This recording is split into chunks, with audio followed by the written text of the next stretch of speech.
So, all right, all of us are involved in Catholic schools in some way, shape, or form. Think of what is your favorite Catholic school memory, right, that you can go back to. What is your favorite Catholic school memory of recent, of old, if you grew up? Because you guys didn't, neither one of you went into Catholic school. I was just the only one that grew up in a Catholic school. Cool. Yeah. Awesome. Public school all the way till college, and that was seminary. True. Yeah, this That's seems a like a Catholic very school. like one-sided question. Well, I was going to say, in your working there, what is your favorite memory of working at a Catholic school, right? And I can share of like what my favorite was like growing up. Like we would always do we'd always go to High Rollers on the Friday of Catholic Schools Week. And for those who don't live in La Crosse or the La Crosse surrounding area, High Rollers is? It's a roller skating rink right next to where we work. Literally not a gambling just down the establishment. road. Yeah.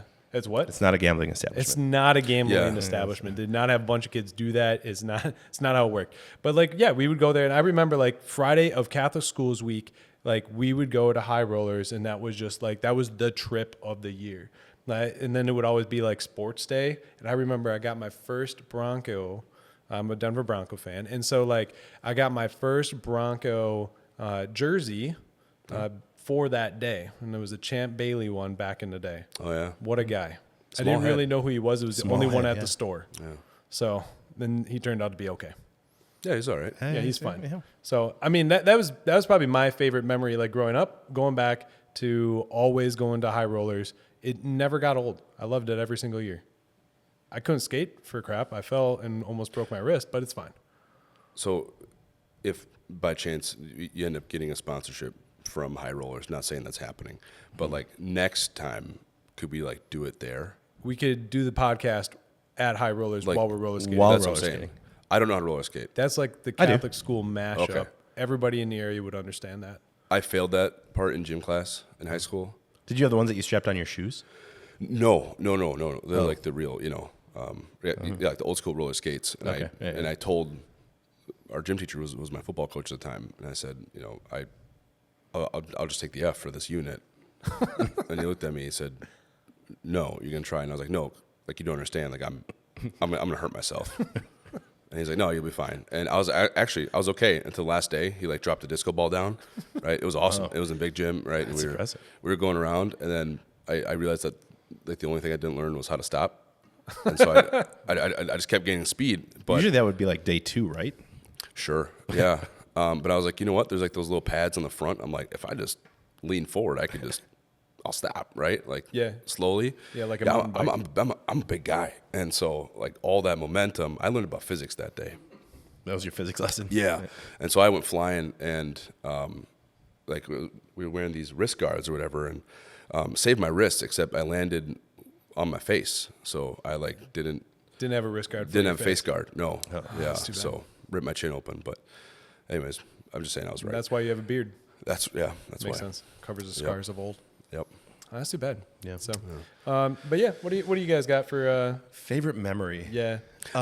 Just in general, or is it In It has general, to be like- Catholic Schools Week because No, it doesn't have to be Catholic Schools Week. That's where I go because, like, I loved Catholic Schools Week. Like, even as a teacher, like dressing up, I dressed up every single day and loved every second of it. Mostly because I could wear sweatpants every day, like the students. But no, I love those sort of things. Like we even try to do it here with the guys during Catholic Schools Week on the day that they're here and not traveling. Like, I give them a dress down day because it's Catholic Schools Week. This is what you do. We're a Catholic school. We're a Catholic school. Ish. So, anyways, what do you got? You got one? I mean, I'm fairly new to the game here, but I'd say last year was pretty fun with, we didn't do it during Catholic Schools Week, but it was later in the year. We had a fundraiser for Casa Hogar, and we, if the kids met the certain number, I forgot what the number was. I think it was like 5,000 or something like that. I forgot what it was. But we were hoping to purchase new laptops for the kids at Casa Hogar.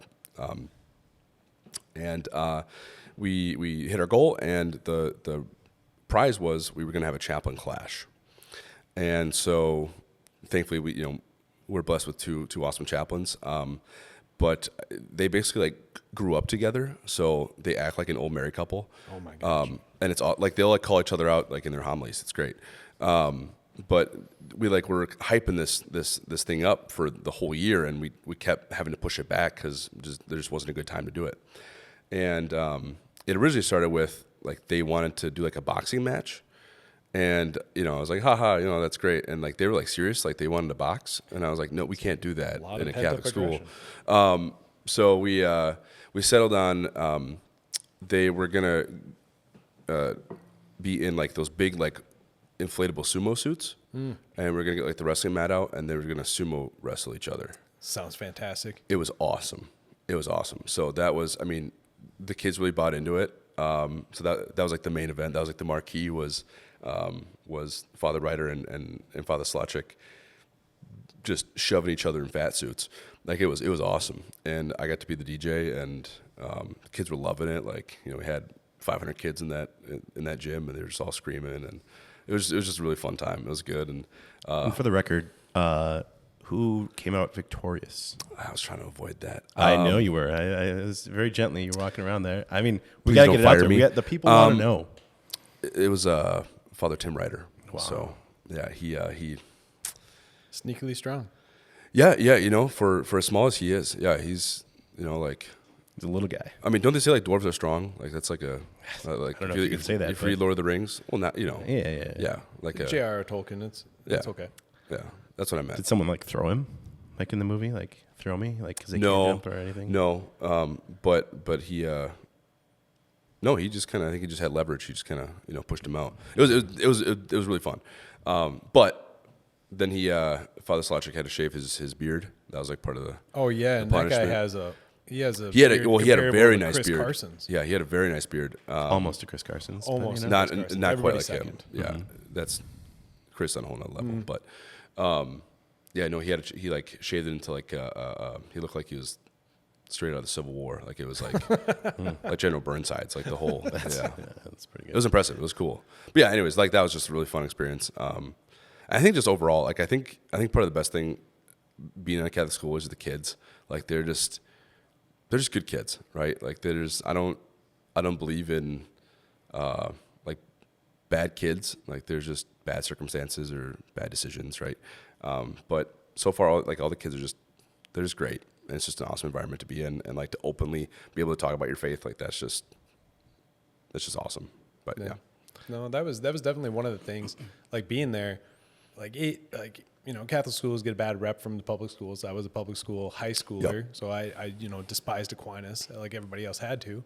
And then you get there and you realize like it really is a family. Like I know they joke about it, and then all the seniors are like, I can't wait to leave, and then they all come back. Like it's just how it is.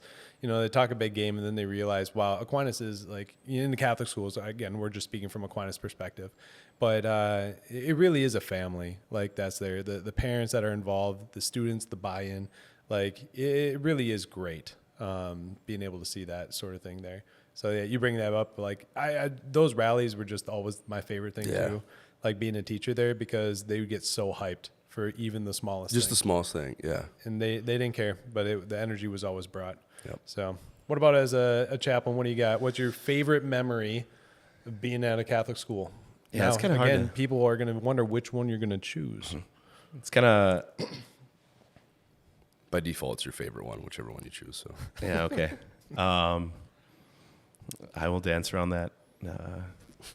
Maybe and go to the Olympics and the breakdancing I do. But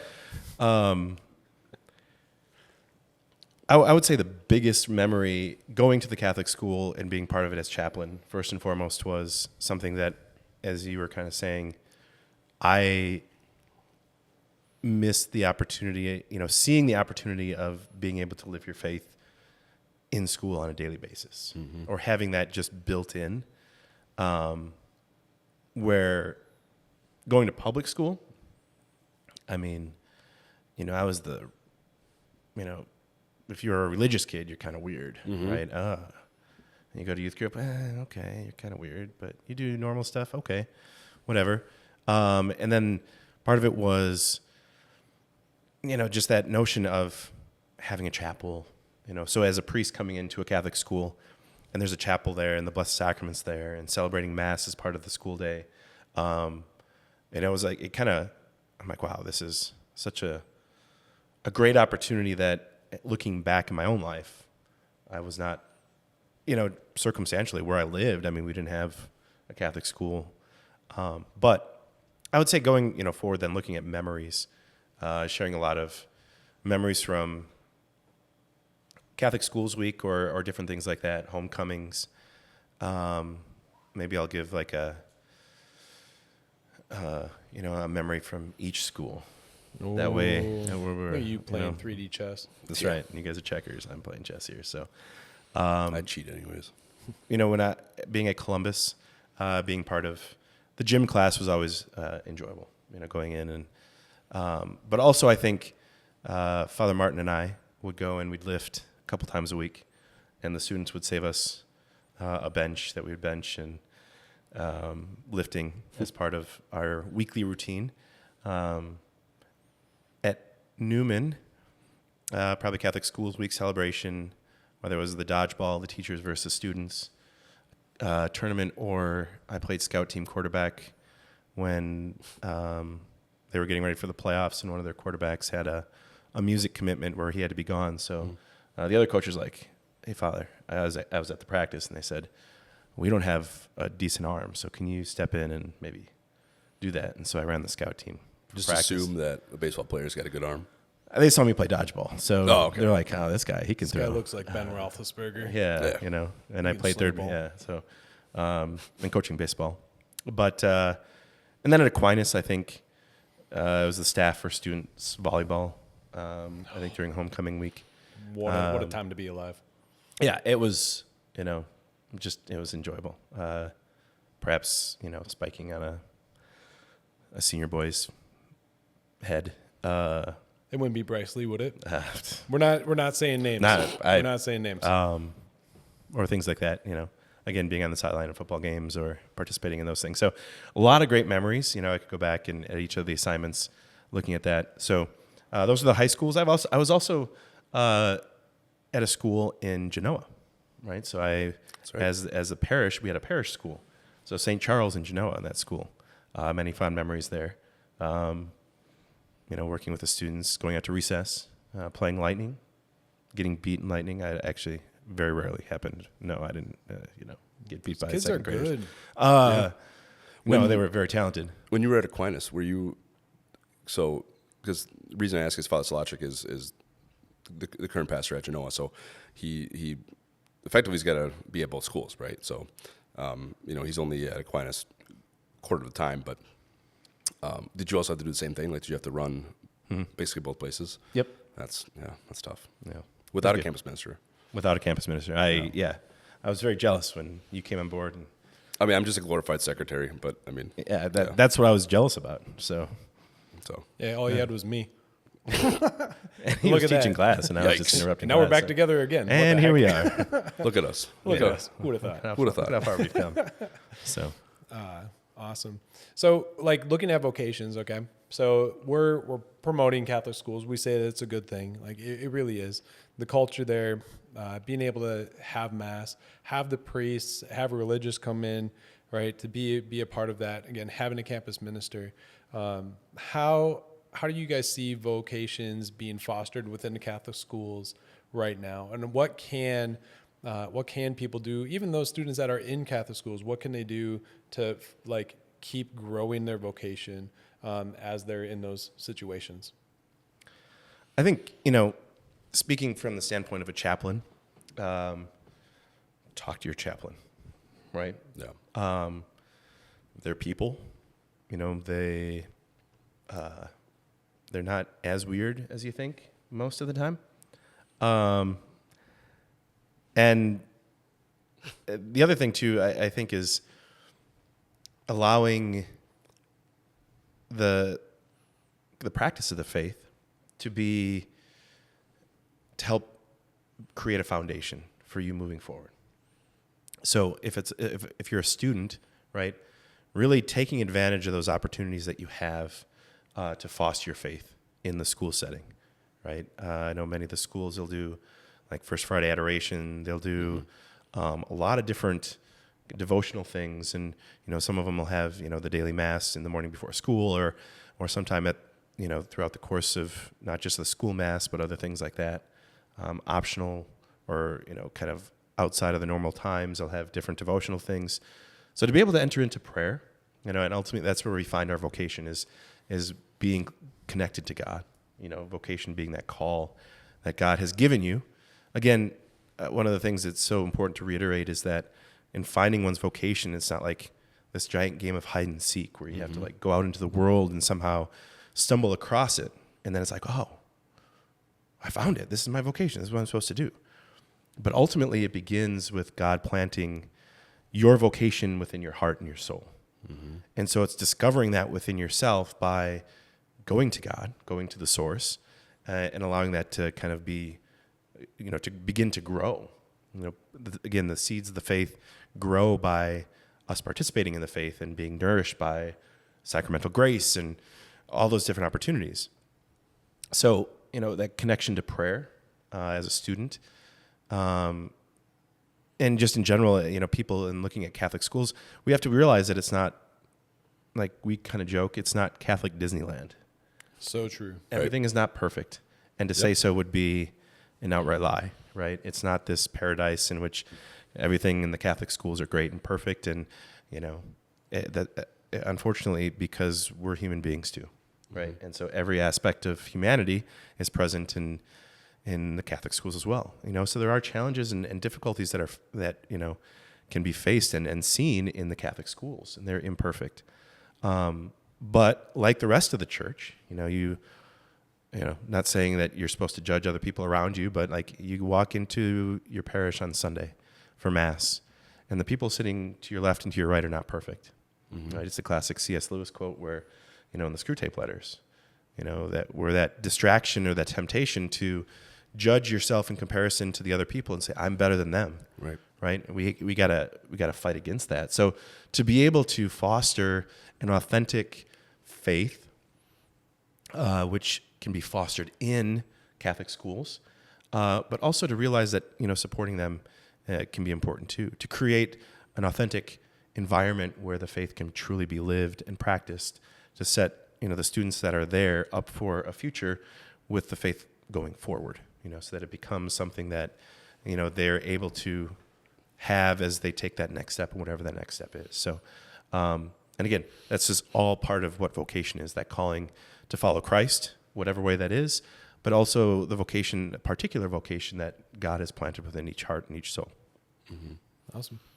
Yeah. Do you see it as a campus minister, kind of reiterate those points? Yeah. I mean, I would 100% agree with you, Father. I think as with my role is more so focused on like just meeting the kids where they are, right? And putting them in a position where they can pray about a vocation, probably for the first time ever in their life, right? And I always talk about one of the best lessons I've ever heard on vocations came from Father Billy Dodge at the Newman Center when I was at school there. And he gave this talk about capital V vocations and lowercase v vocations. Capital V being, marriage, single life, religious, priests, and then lowercase v vocations being jobs, right? So like those, that will change all the time, right? And I think we live in a culture and a society where you have to go get a 4-year degree. You have to go and do all these big things, and all those things are great, but it's so focused on the lowercase v, right? It's so focused on just whatever job you're going to get. I have to be a doctor to make all this money because that's how I'm going to be happy, or I have to be, X, Y, Z, whatever it is. But we're losing sight of what we're here to do, right? We all have the same destination. We all have the exact same mission with our time on Earth, right? It is to join and do our best to be in the heavenly kingdom, and then to help those around us achieve the same goal, And with our vocation, that capital V, right? That's how we do it, right? So we're all made for the same thing, right? We're all made to love, to serve God and to be with Him in heaven, right?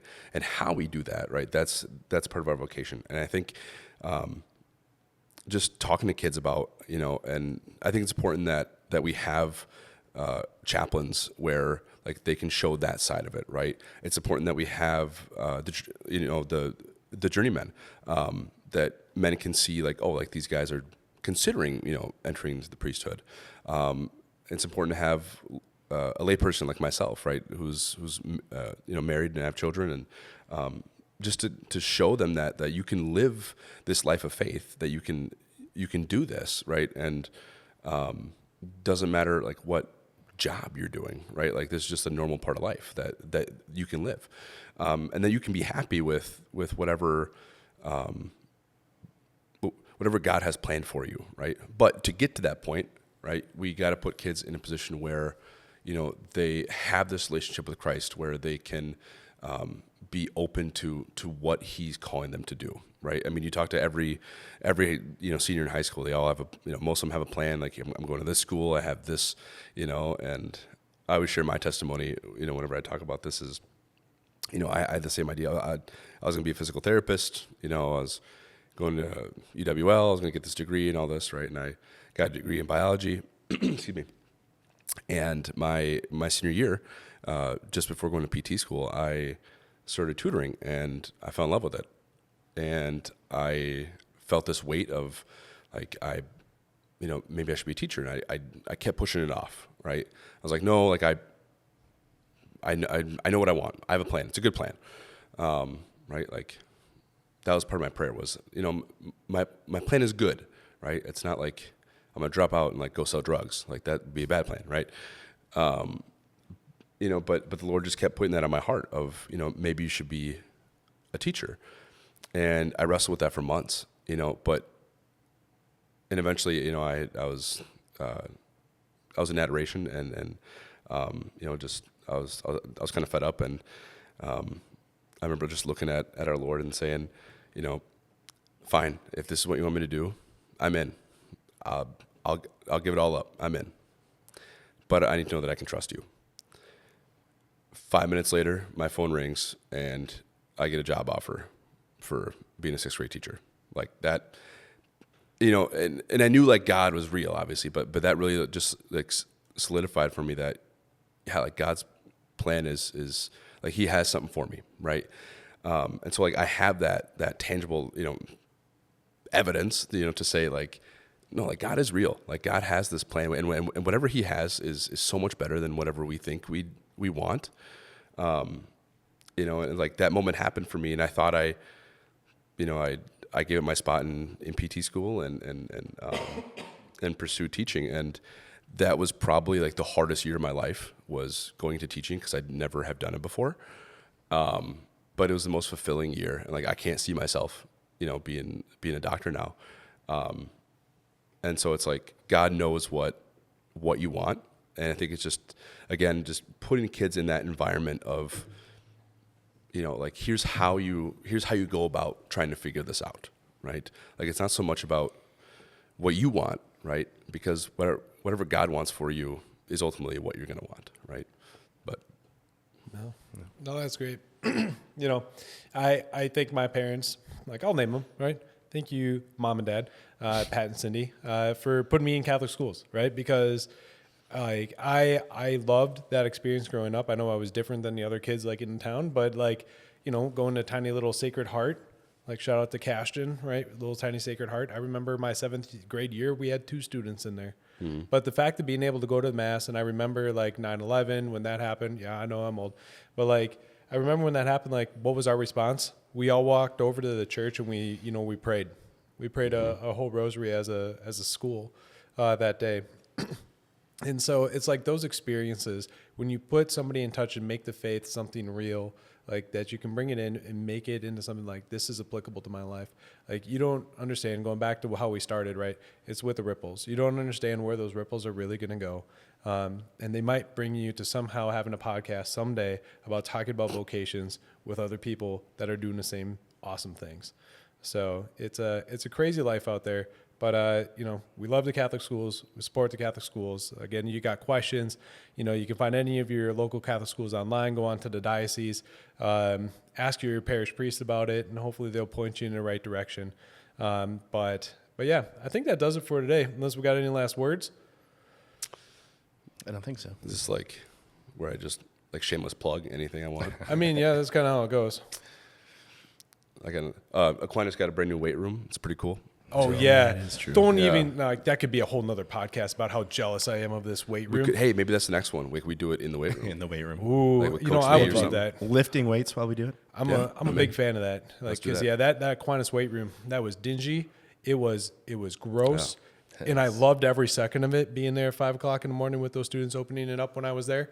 But yeah, that new thing looks like something out of a D1 college. And I am extremely jealous. Father Ryder blessed it the other day. It was awesome. I saw the pictures. I didn't know there was an actual blessing. Like there's an actual like. Or did he just make it up? Blessing of a No, weight I room? thought he was going. No, in like the Book of Blessings, there's like blessings of a gymnasium or Workout like place? training facility. And I was So like, can you this is legit. next time you come over to my house, I want So- a official blessing of my weight room Done. in my basement. Done. Yes. It's the Then Church of gains get Iron. even more. Hallowed be thy gains. Swoley gains. That's right. Swoley men. So when we look at like inspirations into Catholic school, who are some people that inspired you, right? I can think back, my dad, right? I can bring him up. Yeah, he was a little jaded that he wasn't on the first podcast. So he's making a second appearance, right? We had it figured out. In looking at inspirations, my dad was my dad. He was also my football coach, track coach, everything else coach. But he also was my religion teacher at the Catholic school growing up, right? Because they decided they needed a religion teacher there. And they're like, hey, you look like a good guy. And so my dad was my religion teacher. And, you know, as much, you know, grief as I give him about it, and, you know, I could never say it to his face, but I can say it in a podcast about him. You know, he really did a huge number in being able to bring me up in a faith, with him quizzing me while we were doing chores in a barn about, you know, where certain things were in the Bible, because he was listening to the Scott Hahn cassette tapes back in the day, learning more about his faith, and that's what he would bring into our classes. He would tell us whatever new thing he heard on his cassette, you know, the podcast of old. But What's a cassette? I'm kidding. it's a thing. How dare you? Yeah, it's like you put it on the thing. They're coming and back. They're coming back. It Cassettes are spins coming around back. and then it makes like, you know. Yeah. Yeah. So he, but he really did inspire me to see that the faith was something that even like a farmer like himself, like he would live out his faith there. He wasn't afraid to talk to anybody that would come knock at our door, Jehovah's Witnesses or the like. You know, he was always ready to share his faith on the stage jobs. And watching him teach in a Catholic school, like he always like, and he still like he goes around and he speaks, and he goes all around the United States to talk about Carlos now. And he's still an inspiration to me as a teacher, as a speaker, going out there doing these things for the church. So that's who I would say inspired me truly in a Catholic school setting, but in a life setting. So I don't know about you guys. Is there anybody specifically within Catholic schools that inspires you, other than yourselves?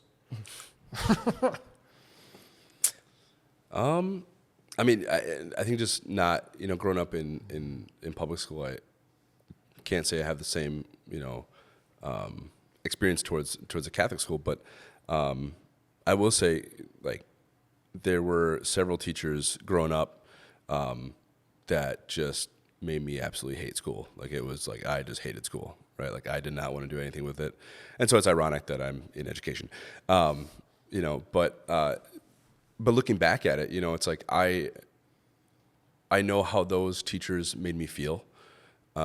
And just the lack of care that they showed, and I use that now, right? Like I can be that person for students that I needed, right? And then even better, right? But if I had to choose like an inspiration for Catholic schools, I don't know. I think like. I always find myself watching like the old Fulton Sheen like videos, and just like the way he was just so dynamic, and how he got people's attention, and just was just super outspoken and was engaging. And I wish I could have met the guy, you know, but he just watching his videos was just really cool, just to like see how he made education fun. Right, like he made Catholic education fun, and so, yeah, I could say like he is kind of like my inspiration for that. But yeah, You can almost even say he was like the OG I'd content say, creator yeah. for social media. True. For Catholic social media. True. I mean, Yeah. Very true. You have a lot of dad jokes. Yeah. I really appreciated that. Yeah. Yeah. excuse me.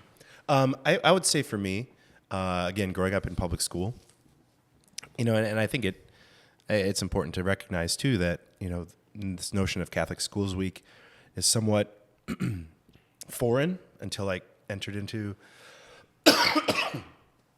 pardon me, into the Catholic school world. But it's really Catholic education.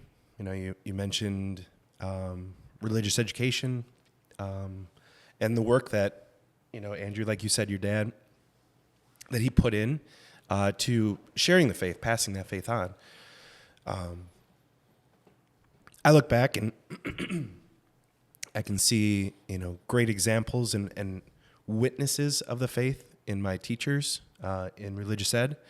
Many were simply just asked, like, "Hey, you look like a good guy or a good lady, and you should teach Catholic education." Mm-hmm. It's kind of how that works in the church. Mm-hmm. But there's also, just kind of the ability to celebrate the passing on of our faith and learning and growing. So for those who don't attend a Catholic school or don't send their children to Catholic school, it is an opportunity for us to really capitalize on the gift of the Catholic faith that we have the privilege to pass on and to continue and maintain throughout the generations that was passed on from Christ himself, through the apostles, through the early disciples, the early church. And that same faith is still passed on to us today. It's the same faith that we cling to, the same faith that is so life-giving for us, as long as we're taking the opportunity to really engage that. When I did get to a Catholic school, my first experience of Catholic school was in seminary and college. And there's a professor, he's since passed. He was a priest. His name was Father Andrew Cyril Fabian, OP. So he was a Dominican. Oh, wow. I thought it was overpowered. Yeah, well, some may say. He was a smaller man, but his intellect would not even want to come near having any sort of challenge with him intellectually. Brilliant. But he really inspired me. I mean, he was such a brilliant teacher, but also just living that faith and working with the students and just kind of this dynamic presence. He was older when I had him in class, but he still, his mind was very sharp and, kind of really helped us to understand philosophy, which wasn't really necessarily my personal favorite topic, even though it was my major in college. But he really allowed us to see, and he incorporated the faith in that too. So he was an excellent teacher. He really was able to kind of captivate us. His teaching styles were somewhat old school. We'd walk into class, and the first thing he would say, he'd be like, "All right, everyone take out a half sheet of paper." And I do that. I know you do that. Wow. Which every time I hear you say that when you're teaching the guys, I always appreciate. It takes me back. But it would be a quiz. Half sheet? Why? Half sheet? You don't need a full sheet. It's only 5 questions. Yeah, but it comes in a full sheet. Don't waste the other half. No, I always give the other half to the other person. Oh. Encourage sharing. Yeah. But never mind. But it was a half sheet of paper, and we had a quiz on the reading assignment that he had given, or whatever. Like, pretty much every single day there was a quiz. And so he'd always say that the grade is, it was informal grading.